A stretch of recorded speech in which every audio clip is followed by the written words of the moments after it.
নহিমিয়াই নোখোজাকৈয়েই ৰজাই সুধিছে, তোমাক কি লাগে কোৱা?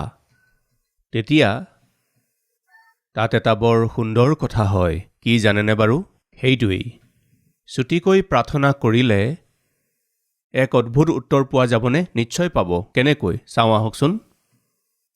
নহিমিয়াৰ পুস্তকৰ 2 অধ্যায় 4 পদ। তেতিয়া ৰজাই মোক ক'লে, তই কি ভিক্ষা মাগিছ? তেওঁ একো খোজা নাছিল, কেৱল এক্সপ্ৰেছ কৰিছিল। তেওঁৰ যি আন্তৰিক বেদনা আছিল তাৰ কাৰণহে কৈছিল। ৰজাক একো বিচৰা নাছিল। ৰজা নিজেই আগবাঢ়ি আহি সুধিছিল, তোমাক কি লাগে নহিমিয়া? অনুগ্ৰহ কৰি মন কৰিব, নহিমিয়া সিদ্ধ, বিশ্বাসযোগ্য, আত্মিক লোক।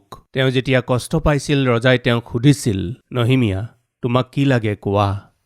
তুমি মন মাৰি থকাটো মই চাব নোৱাৰোঁ। কেনে সুন্দৰ কথা। তোমাক কি লাগে কোৱা? তোমাক কি লাগে বুলি ৰজাই সোধাত নহিমিয়াই কি কৰিলে জানেনে? বাইবেলত সুন্দৰকৈ আছে। তেতিয়া ৰজাই মোক ক'লে, তই কি ভিক্ষা মাগিছ? তাতে মই স্বৰ্গৰ ঈশ্বৰৰ আগত প্ৰাৰ্থনা কৰি ৰজাক ক'লোঁ। ইয়াত যে প্ৰাৰ্থনা কৰি বুলি কৈছে, মহাৰাজ ৰ'বচোন, মই আধা ঘণ্টামান প্ৰাৰ্থনা কৰি আহোঁ, এই বুলি কৈছিল নেকি বাৰু? মই প্ৰাৰ্থনা কৰি 1 ঘণ্টাৰ পিছত আহি আছোঁ মহাৰাজ, এই বুলি কৈছিল নেকি বাৰু? নহয়, ৰজা সন্মুখতে আছিল। তোমাক কি লাগে কোৱা বুলি কৈছিল। নহিমিয়াই, প্ৰভু উত্তৰ দিয়ক, মোক জ্ঞান দিয়ক। তেওঁ কি প্ৰাৰ্থনা কৰিছিল নাজানো, কিন্তু চুটিকৈ প্ৰাৰ্থনা কৰিছিল। মুহূৰ্ততে প্ৰাৰ্থনা কৰিলে, মুহূৰ্ততে ঈশ্বৰক প্ৰাৰ্থনা কৰিলে। তেওঁ কি প্ৰাৰ্থনা কৰিলে নাজানো, কিন্তু ৰজাৰ আগতেই তেওঁ প্ৰাৰ্থনা কৰিলে। মহাৰাজ 1 মিনিট ৰ'ব। স্তুতি স্তুতি স্তুতি স্তুতি স্তুতি স্তুতি স্তুতি, হালেলুয়া হালেলুয়া। এইদৰে প্ৰাৰ্থনা কৰাটো ভুল বুলি মই নকওঁ, তথাপি এইদৰে কিয় কৈছোঁ? কিয় এইদৰে কৈছোঁ? স্তুতি কৰাটো ভুল নহয়, ধন্যবাদ দিয়াটো ভুল নহয়, গীত গান কৰাটো ভুল নহয়, কিন্তু ঈশ্বৰক ধন্যবাদ দিয়াৰ প্ৰক্ৰিয়াটোত অভ্যাসগত হিচাপে এই শব্দবোৰ ব্যৱহাৰ কৰাটো ভুল কথা। এইবোৰ মুখস্থমতা শব্দ নহয়। বাইকখন ষ্টাৰ্ট কৰিবলৈ হ'লে ভৰিৰে ডিগ্গু ডিগ্গু ডিগ্গু ডিগ্গু জোৰকৈ মাৰে। এনেকৈ মাৰি মাৰি মাৰি জোৰকৈ মাৰে, তেতিয়াহে ষ্টাৰ্ট হয়। কিছুমানৰ ষ্টাৰ্টিং প্ৰব্লেম থাকে। প্ৰাৰ্থনা ষ্টাৰ্ট কৰিবলৈ হ'লে এয়া আৰম্ভ হয়। অনুগ্ৰহ কৰি মন কৰিব, নহিমিয়া যেতিয়া ৰজাৰ ওচৰত আছিল, তোমাক কি লাগে কোৱা? স্বৰ্গৰ ঈশ্বৰৰ আগত প্ৰাৰ্থনা কৰি মনতে প্ৰাৰ্থনা কৰিলে, মুহূৰ্ততে প্ৰাৰ্থনা কৰিলে। মুহূৰ্ততে কৰা তেওঁৰ প্ৰাৰ্থনা ঈশ্বৰে শুনিলে, আৰু লগে লগে ঈশ্বৰে তেওঁৰ প্ৰাৰ্থনাৰ উত্তৰ দিলে। সকলোবোৰ মুহূৰ্ততে হৈ গ'ল। মুহূৰ্ততে প্ৰাৰ্থনা কৰা হ'ল, ঈশ্বৰে মুহূৰ্ততে উত্তৰো দি দিলে। মুহূৰ্ততে তেওঁৰ প্ৰাৰ্থনা শুনা গ'ল। মুহূৰ্ততে নহিমিয়াই প্ৰাৰ্থনাৰ উত্তৰ পালে। তাৰপিছত কি হ'ল? তেওঁ ৰজাক ক'লে, যদি মহাৰাজে ভাল দেখে আৰু আপোনাৰ এই বন্দীয়ে যদি আপোনাৰ দৃষ্টিত অনুগ্ৰহ পাওঁ, তেন্তে আপুনি মোক জিহুদালৈ, মোৰ ওপৰ পিতৃবিলাকৰ মৈদামৰ নগৰলৈ পঠাই দিয়ক। মই তাক পুনৰাই সাজিম। তেতিয়া ৰজাই মোক সুধিলে, সেই সময়ত ৰাণী তেওঁৰ ওচৰত বহি আছিল, তই কিমান দিনৰ নিমিত্তে যাবি আৰু কেতিয়া উলটি আহিবি? সুধিলে, নহিমিয়া মই তোমাক ছুটি দিম, কিন্তু এটা কথা। কি মহাৰাজ? ঘূৰি কেতিয়া আহিবা? কি কৈছে? ঘূৰি কেতিয়া আহিবা? ক'বলৈ গ'লে এয়াহে আচল আৰু সঠিক চাকৰি।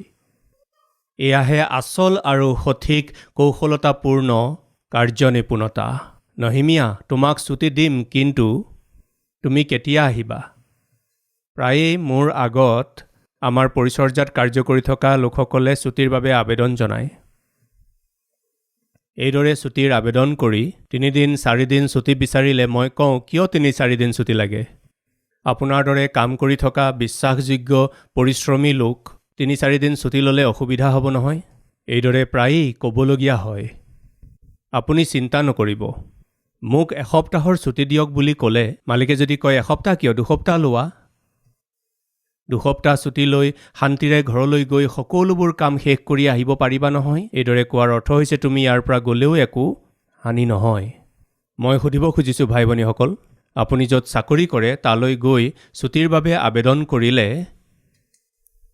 তাৰ প্ৰতি তেওঁলোকৰ প্ৰতিক্ৰিয়া কেনেকুৱা? সোনকালে আহিবানে? শীঘ্ৰে আহিবানে? আপোনাৰ দৰে কৰ্মচাৰীয়ে 4-5 দিন ছুটি ল'লে কোম্পানীৰ কাৰণে অসুবিধা হ'ব। সোনকালে আহিব। আমি তেনেকুৱা কৰ্মচাৰী হ'লে যে কিমান ভাল, এইদৰে আমি পৰিচৰ্যা কৰিব পাৰিলে যে কিমান ভাল। যোৱা বোপা যোৱা, আকৌ অহাৰ কথা চিন্তা নকৰিবা, তাতেই থাকিবা, যোৱা। এইদৰে ক'বলগীয়া মানুহো আছে। আমাৰ মাজত তেনেকুৱা আছে নেকি? ছুটি লোৱাৰ পিছত আকৌ ল'বনে নল'ব, ছুটি লোৱাৰ পাছত আকৌ কামলৈ আহিব দিবনে নাই, এইদৰে ভয়ে ভয়ে ছুটি লোৱা মানুহ কোনোবা আছে নেকি? সাৱধান, সেয়া ভাল কৰ্মচাৰীৰ লক্ষণ নহয় বা সেয়া ভাল পদ্ধতি নহয়। নহিমিয়া, তোমাক ছুটি দিম, কিন্তু তোমাৰ পৰা এটা উত্তৰ লাগে। কি মহাৰাজ, কেতিয়া আহিবা? ইয়াৰ অৰ্থ হৈছে তোমাক মোক লাগে। তোমাৰ নিচিনা ব্যক্তি মোক লাগে। যিদিনা প্ৰিয় ভাই ভনীসকল আপুনি চাকৰি কৰা ঠাইত আপোনাক দেখি বিষয়াই ক'ব লাগে, আপোনাৰ দৰে ব্যক্তি লাগে, আপোনাৰ দৰে কৰ্মচাৰী এই বেংকত, এই হস্পিটালত লাগে, এই কোম্পানীত লাগে, আপোনাৰ দৰে নিখুঁতভাৱে বিশ্বাসযোগ্যতাৰে কাম কৰা লোক লাগে। আপুনি ছুটি লোৱাৰ কাৰণে মোৰ বৰ ভয় লাগিছে। এই কাম পূৰা কোনে কৰিব? এই দায়িত্ব পূৰা কোনে ল'ব? ইয়াকেহে ঈশ্বৰে বিচাৰে। আমি য'তেই কাম নকৰোঁ কিয় কৌশলতাৰে নিপুণ হৈ থাকিব লাগে। পৰিচৰ্যা হ'ব পাৰে, চাকৰি হ'ব পাৰে, ব্যৱসায় হ'ব পাৰে, পৰিয়াল এটাত থকা কোনো দায়িত্ব হ'ব পাৰে। যিয়েই হওক নিপুণতাৰে থাকিব লাগে। কেতিয়া আহিবা? এই বুলি সুধিলে তাৰ পিছত কি হ'ল জানেনে? সেইদিনা ৰজাৰ পৰা নহিমিয়াই যি বিচাৰিছিল সেই সকলোকে তেওঁ দি দিলে। ইমানেই নহয়, নহিমিয়া, তুমি এটা অদ্ভুত কাম কৰিবলৈ গৈ আছা। নগৰখন নিৰ্মাণ কৰিবলৈ গৈ আছা। একো অধিকাৰ নোহোৱাকৈ তুমি গ'লে, একো ছিকিউৰিটি নোহোৱাকৈ তুমি গ'লে, যদি তোমাৰ কিবা হৈ যায়? ৰ'বা নহিমিয়া, মই তোমাক এজন অধিকাৰী হিচাপে তোমাক ছিকিউৰিটি দি পঠাম। চাওঁ আহকচোন। 7 পদ। মই ৰজাক আৰু ক'লোঁ, যদি মহাৰাজে ভাল দেখে তেন্তে মই জিহুদা দেশ নাপাওঁ, মানে নদীৰ সিপাৰে থকা দেশাধ্যক্ষবিলাকে যেন মোৰ যাত্ৰাত সহায় কৰে, এই নিমিত্তে তেওঁবিলাকলৈ পত্ৰ দিয়ক। আৰু গৃহ সম্বন্ধীয় কোঠৰ দুৱাৰৰ চৌকাঠৰ, নগৰৰ গড়ৰ আৰু মই যি ঘৰত সোমাম তাৰ নিমিত্তে মোক কাঠ দিবলৈ ৰজাৰ কাঠনিৰখীয়া আছফলৈ এখন পত্ৰ দিয়ক। তাতে মোৰ ওপৰত মোৰ ঈশ্বৰৰ মংগলময় হাত থকাত ৰজাই মোক সেই সকলোকে দিলে। পাছে মই নদীৰ ইপাৰে থকা দেশাধ্যক্ষবিলাকৰ ওচৰ পাই ৰজাৰ পত্ৰবোৰ তেওঁবিলাকক দিলোঁ। ৰজাই মোৰ লগত সেনাপতি আৰু অশ্বাৰোহী পঠাইছিল, তেওঁক ছিকিউৰিটি প্ৰদান কৰিছিল। তাৰ পাছত আপুনি সাৱধানতাৰে মন কৰিলে দেখিব ৰজাই নহিমিয়াক গোটেই অঞ্চলটোৰেই গৱৰ্ণৰ হিচাপে নিযুক্ত কৰিলে। গৱৰ্ণৰ হিচাপে তেওঁক নিযুক্ত কৰি তেওঁক সম্পূৰ্ণ অধিকাৰ দি এতিয়া নগৰখন নিৰ্মাণ কৰাগৈ বুলি পঠালে। এই সকলো কেনেকৈ সম্ভৱ হ'ল জানেনে? তেওঁ পাণপাত্ৰ ধৰোতাহে আছিল। পাণপাত্ৰ ধৰোতা আছিল, কিন্তু কি স্তৰলৈ গৈ পালে জানেনে? তেওঁ গৱৰ্ণৰ হৈ গ'ল। সেয়া কেনেকৈ হ'ল জানেনে? তেওঁ নিজৰ কাম বিশ্বস্ততাৰে কৰিছিল, সিদ্ধতাৰে কৰিছিল, হাঁহি ধেমালিৰ মাজেৰে কৰিছিল। আজি আমাৰ মাজত বহুতো ক্ৰন্দন কৰি থকা লোক আছে। স্বীকাৰ কৰিবনে? কন্দনামুৱা। চাকৰি কৰা বুলি ক'লে কান্দে, কিবা কাম কৰিবলৈ দায়িত্ব দিলে কান্দে, ঘৰত কান্দে, পৰিচৰ্যাত কান্দে, চাকৰিৰ স্থানত কান্দে, পঢ়িবলৈ ক'লে কান্দে। আজি বহুতো লোকে কান্দি থাকে। মন দি শুনিব, এই কান্দি থকা লোকসকলৰ কেতিয়াও শুধৰণি নহ'ব। সলনি নহ'লে তেওঁলোকে উন্নতি কৰিব নোৱাৰিব। কান্দি কান্দিয়েই সময় পাৰ হৈ যায়। নাকান্দিব। যদি কান্দিবলৈকে বিচাৰিছে, ঈশ্বৰৰ যি ইচ্ছা সেই বিষয়ত কান্দক। যদি দুখ লাগিছে তেন্তে সেয়া ঈশ্বৰৰ উদ্দেশ্যসমূহৰ অনুকূলে দুখ লাগিব লাগে। আত্মাৰ কাৰণে কৰা দুখে মন পালটনৰ কাৰ্য সিদ্ধ কৰে। সাংসাৰিক বিষয়বোৰৰ দুখে মানুহক হেঁচা মাৰি ধৰে, তললৈ নমায়। আমি দেখিবলৈ পাইছোঁ ৰুথে বৰ সুন্দৰকৈ নিজৰ কাম কৰি গৈ থকা অৱস্থাত বুৱজ আহিল। সেইজনী কাৰ ছোৱালী? মালিক, মই দেখিছোঁ ৰাতিপুৱাৰে পৰাই তাই গধূলিলৈকে থোক বুটলি এতিয়াহে আৰাম কৰিছে। তাইৰ মূৰ তলৰ পৰা ওপৰলৈ উঠাই নাই, কাষৰজনীৰ ওচৰলৈকো যোৱা নাই। তাই নিজৰ কামতেই অকল লাগি থাকিল। তাই নয়মীৰ বোৱাৰী ৰুথ। তেওঁ সেই ৰিপৰ্ট, সেই কথা শুনাৰ পাছত কি হ'ল জানেনে? বুৱজে তাইক মাতি ক'লে, আইটি, এইফালে আহা। হয় মহোদয়, তুমি আৰু বেলেগৰ পথাৰলৈ গৈ বুটলিব নালাগে। তুমি আৰু আনৰ পথাৰলৈ যাবৰ প্ৰয়োজন নাই। তুমি আৰু মানুহৰ দয়া আৰু কৃপাৰ ওপৰত নিৰ্ভৰ কৰিব নালাগে। তোমাৰ যিমান প্ৰয়োজন সিমান থোক ইয়াৰ পৰাই বুটলা। ইমানেই নহয়, মোৰ সেৱকে তুলি অনা পানী তুমি পান কৰিবা। ইমানেই নহয়, এইফালে আহাচোন। কি মালিক, লোৱা, পিঠা খোৱা। পিঠা দিলে।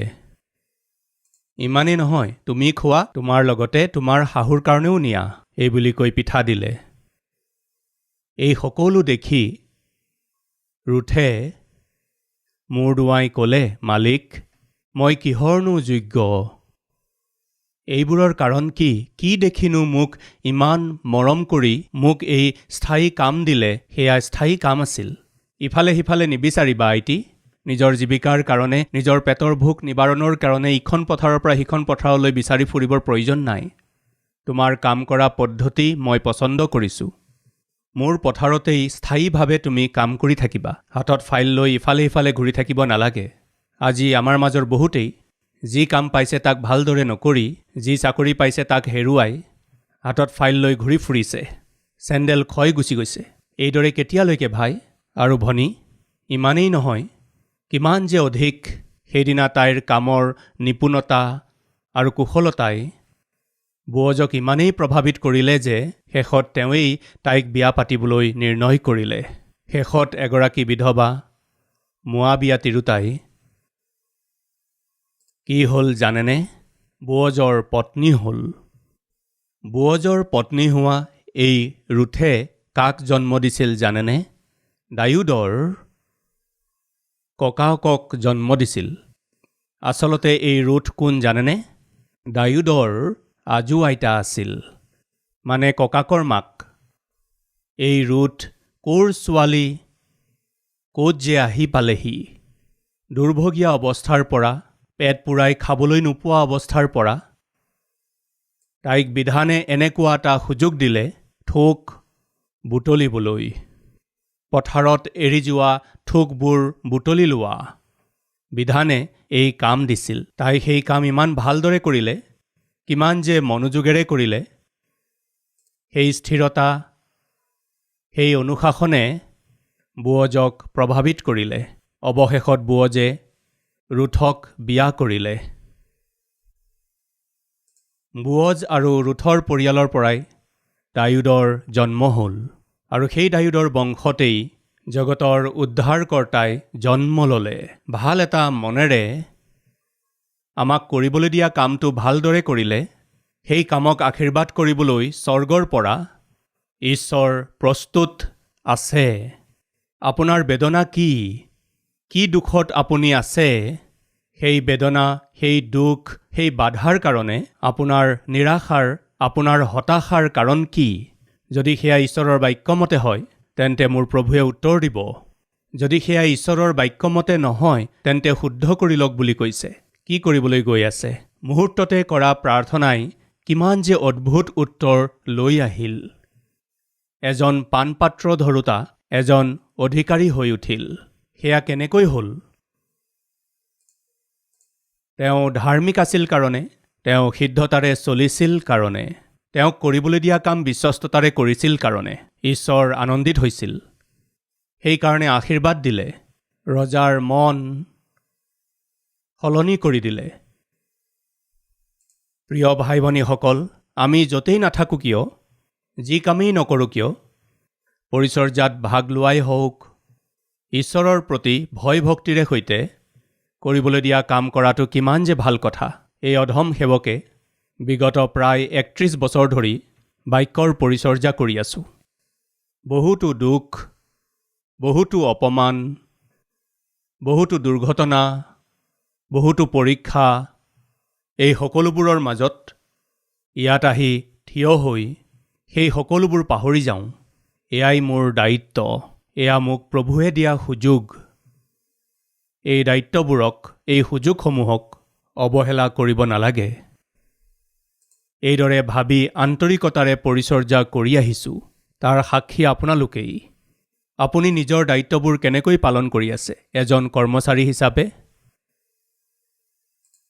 এগৰাকী গৃহিণী হিচাপে, এগৰাকী স্বামী হিচাপে আপুনি নিজৰ দায়িত্ববোৰ কেনেকৈ পালন কৰিছে? আপুনি নিজে কাম নকৰি আশে-পাশে থকা লোকসকলৰো কাম নষ্ট কৰিব পাৰে।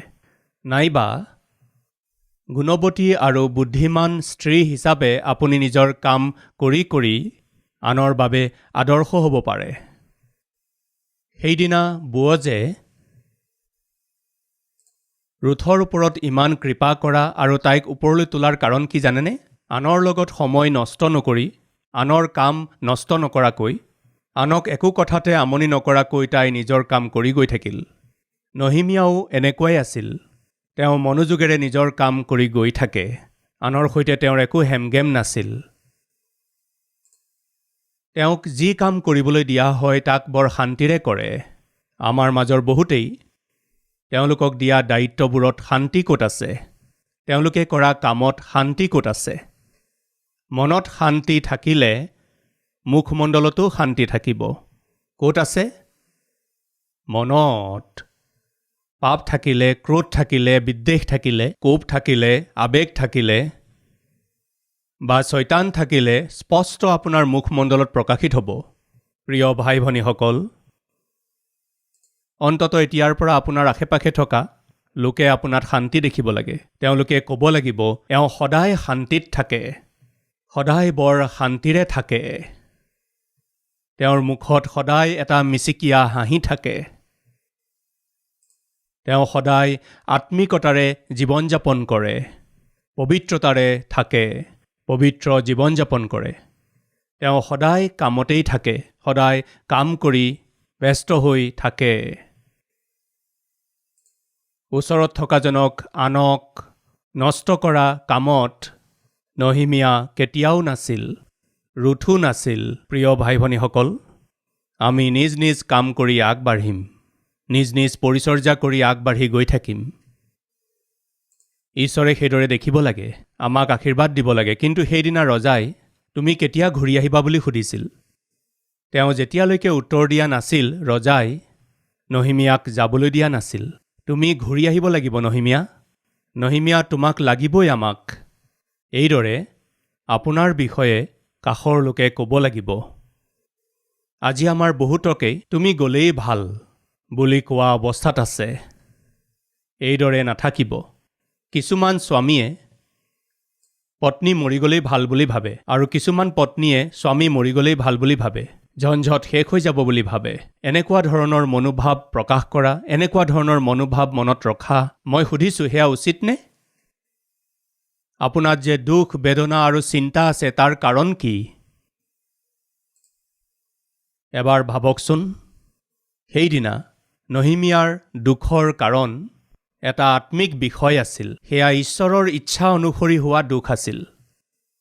আপোনাৰ বেয়া মনোবাঞ্ছা পূৰ্ণ হ'ল, যিদৰে ভাবিছিল তেনেদৰে নহ'ল, নিজৰ মনৰ মতে হোৱা নাই, যি কিনিব লাগিছিল সেয়া কিনিব পৰা নাই কাৰণে, সেই ঘৰটো মই ল'ব নোৱাৰিলোঁ, সেই গাড়ীখন মই পাব নোৱাৰিলোঁ। এনেকুৱা দুখ আৰু এনেকুৱা বেদনাই শুনক আৰু অধিক দুখ আৰু অধিক ক্লেশৰ উৎপন্ন কৰে। শাৰীৰিক সম্বন্ধীয় দুখ কোনো কামৰ নহয়। আত্মা বিষয়ক দুখহে আশীৰ্বাদ। প্ৰভুক সুধিম, যেতিয়াই মই দুখত পৰোঁ, যেতিয়াই মই বাধাত পৰোঁ, প্ৰভু এনেকুৱা আত্মিক দুখ মোক প্ৰদান কৰক। শাৰীৰিক সম্বন্ধীয় দুখ মোক নালাগে পিতা। সেইবোৰে চিন্তাহে বঢ়ায়, সেইবোৰে ক্ৰোধ উৎপন্ন কৰে, সেইবোৰে বেমাৰী কৰি পেলায়, সেইবোৰে অপমানত পেলায়, সেইবোৰে সকলোকে দূৰ কৰি দিয়ে। নালাগে পিতা, শাৰীৰিক সম্বন্ধীয় দুখ মোক নালাগে পিতা, আত্মা সম্বন্ধীয় দুখহে মোক লাগে। আজি ঈশ্বৰে আপোনাৰ সৈতে কেনেকৈ কথা ক'লে মই নাজানো, কিন্তু কথা ক'লে। যদি শুদ্ধটো কৰিবলৈ মন হৈছে তেন্তে আজি ঈশ্বৰৰ আগত আন্তৰিকতাৰে প্ৰাৰ্থনা কৰিবনে? আহক প্ৰাৰ্থনা কৰোঁ।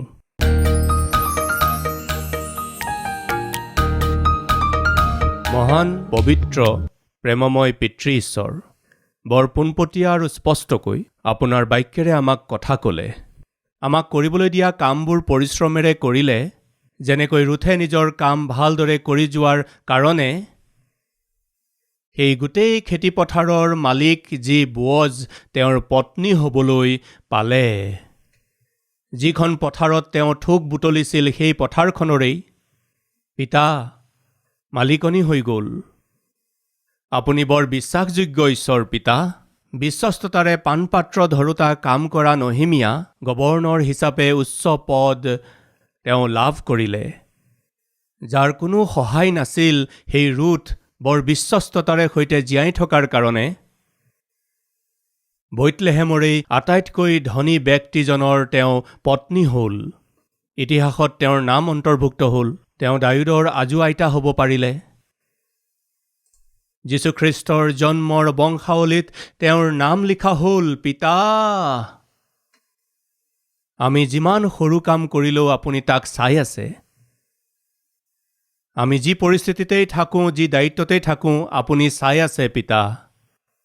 যি অলপ বিষয়ত বিশ্বাসী নহয়, তেওঁ অধিকতো বিশ্বাসী নহয় বুলি কৈ আপুনি আমাক কৰিবলৈ দিয়া সৰু সৰু কামবোৰ আমি নকৰিলে ডাঙৰ কাম কৰাটো আমাৰ বাবে সম্ভৱ নহয়। আজি আপুনি দিয়া বাৰ্তাৰ জৰিয়তে আমাক স্পষ্টকৈ কৈছে, নহিমীয়াৰ মন আপুনি বুজি পালে কাৰণে, তেওঁ কৰা কাৰ্যবোৰ আপোনাৰ ইচ্ছা অনুসৰি হয় কাৰণে, তেওঁৰ হৃদয়ৰ বেজাৰ বাক্য অনুসৰি হয় কাৰণে, তেওঁ একেবাৰে সৰু প্ৰাৰ্থনা কৰোঁতেও ইমান মহান উত্তৰ দিলে পিতা। ইমান সমৃদ্ধি আৰু ইমান প্ৰচুৰতাৰে উত্তৰ দিলে। এনেকুৱা আত্মিকতা আমাকো দিয়ক। নহিমীয়াৰ মন আপুনি বুজি পালে কাৰণে, তেওঁ কৰা কাৰ্যবোৰ আপোনাৰ ইচ্ছা অনুসৰি হয় কাৰণে, তেওঁৰ হৃদয়ৰ বেজাৰ বাক্য অনুসৰি হয় কাৰণে, তেওঁ একেবাৰে সৰু প্ৰাৰ্থনা কৰোঁতেও ইমান মহান উত্তৰ দিলে পিতা। ইমান সমৃদ্ধি আৰু ইমান প্ৰচুৰতাৰে উত্তৰ দিলে। এনেকুৱা আত্মিকতা আমাকো দিয়ক। এনেকুৱা জীৱন আমাকো দিয়ক। যীশু খ্ৰীষ্টৰ নামত মাগিছোঁ পিতা, আমেন। हमारा address Calvary, post box number 30, Kukatpally, Hyderabad 72।